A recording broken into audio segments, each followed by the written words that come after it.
Hey guys, welcome back to the channel. I know that in a previous video,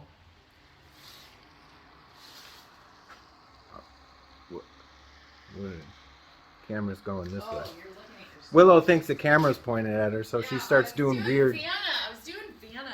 weird dances and stuff. I don't know what the deal is. Anyways, Willow bought a 2020 Ducati desert sled with 6 miles on it from the factory service. And of course I've got my little mini bike, and she's got her old Kawasaki is a KLX 250. So little secret, you guys didn't know this, but I have no idea how to ride a motorcycle. I don't know how to do the clutch or the transmission or any of that. So I went and got my learner's permit, and I signed up for the Team Oregon class in Astoria at the end of July. And I wanted something I could learn on, so I did a bunch of research on all the YouTube channels and came across a bike that I thought would be really fun to learn on and probably keep for a while too, because they got really good reviews. So this series is going to be probably a build series slash riding experience or whatever. I don't know where this series is going to go, so I can't tell you, but check this out. So as you can see here, we've got a temporary tag on a 2022 Husqvarna Svartpilen 401. So my birthday's in a few days, and I bought myself a little birthday gift. Happy birthday. And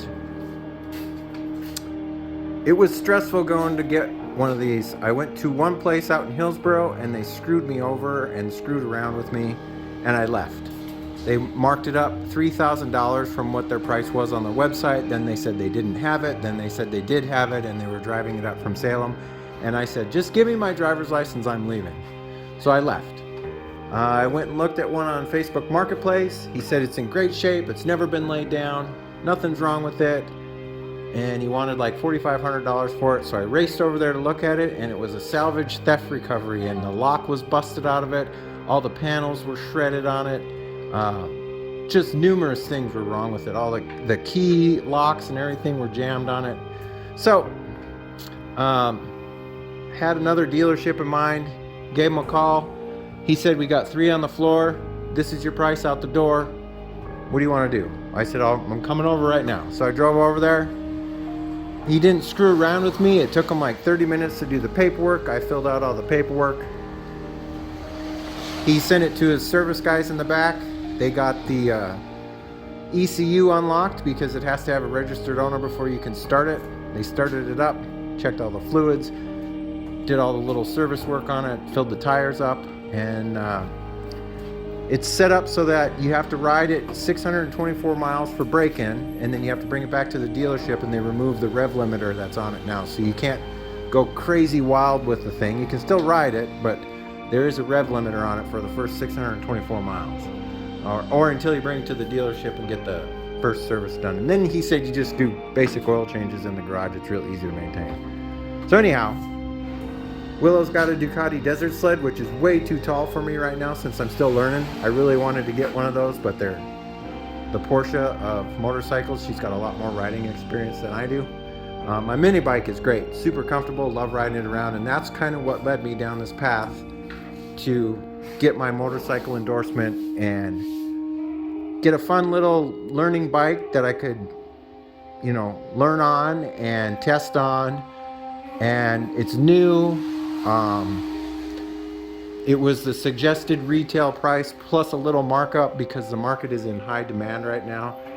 And yeah, so I guess the first thing that's going to happen is Willow and I are going to have to get this thing basically unboxed off of the tilter rack and bring it in the garage, and then I'll give you guys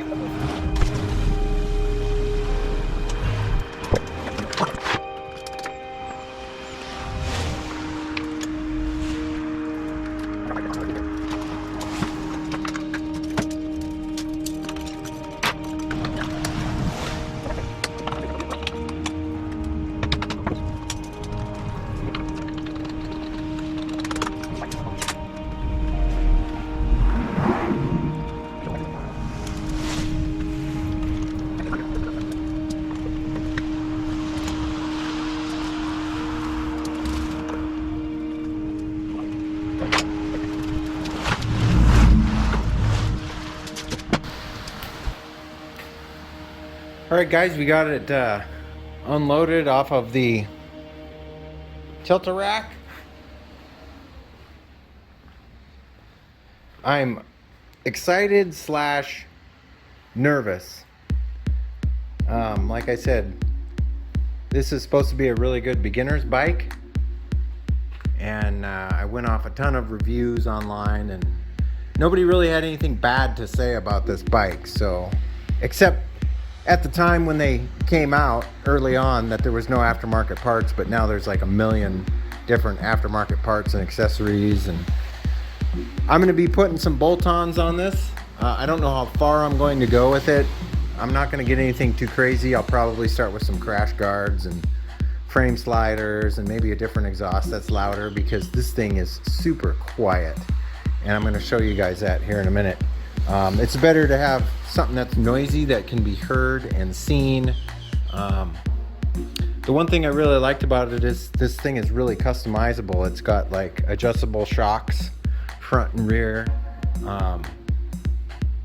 The lighting on it is really cool, and the aftermarket accessories department is loaded to the hilt for these things now. But anyhow, let's get this thing fired up so you can hear what it sounds like. Hopefully you guys can see this pretty good on the GoPro. Blu-ray is obviously pretty excited about it as well.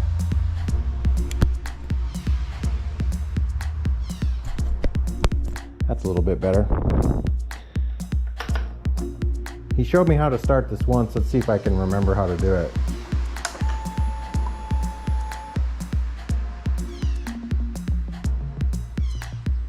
So it's got a road and an off-road setting on it. I don't know if you guys can see that. Oh yeah, you can kind of see that, I suppose.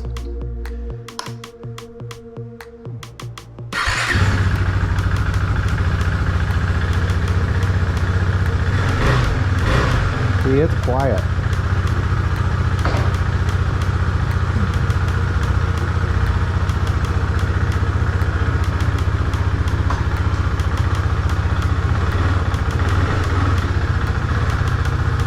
I know how to get it into first gear, and that's about it.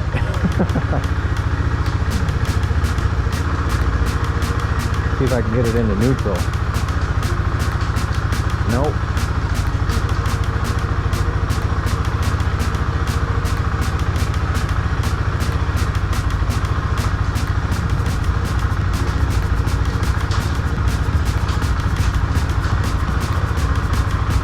It's like halfway between, there we go. Now it's in neutral. Halfway between first and second is neutral. See how quiet it is? It's not a good thing in Portland because everybody and their brother won't be able to see or hear you. I do like the indicators and gauges on this. It's got a fuel gauge, hot, cold, your range, all that good stuff. So I'm pretty happy with this purchase so far, and like I said, I haven't ridden it yet, but I'm sure I'll get the hang of it, just like getting the hang of a manual transmission car. And yes, we do have safety gear, so.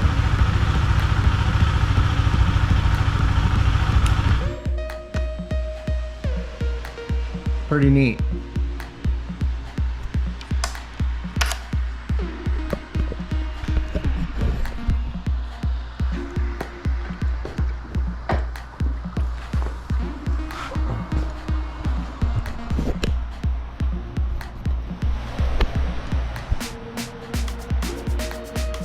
I really like the styling on this, which is what caught my eye initially.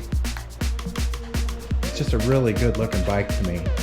And it's a scrambler. It's smaller than Willow's giant Ducati. And I still wanted a dual sport, and I still wanted that same styling that the Ducati has. So this works out pretty good. It's a step up from my mini bike. And it's probably a little bit smaller than Willow's Kawasaki, so it's kind of right in between the mini bike and the Kawasaki. But yeah, like I said, upcoming episodes we're gonna have some bolt-ons, and who knows, I may try and film some of the the riding course. I'm not sure if they allow that, but we'll see. But yeah, I know you guys are gonna ask how much, and I will tell you this.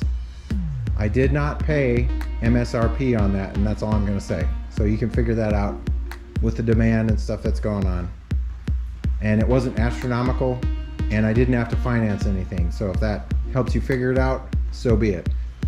But other than that, I think that's probably gonna be it for this episode, guys. You're gonna have to stay tuned if you wanna see more of the Svartpilen. Yeah, I'm pretty happy. This is a fear that I've wanted to conquer for a long time, so hopefully we can get into it. But other than that, I hope you guys are staying safe. Don't forget to like, subscribe, comment down below. And as always, I'll catch you next time. See you later. Bye-bye.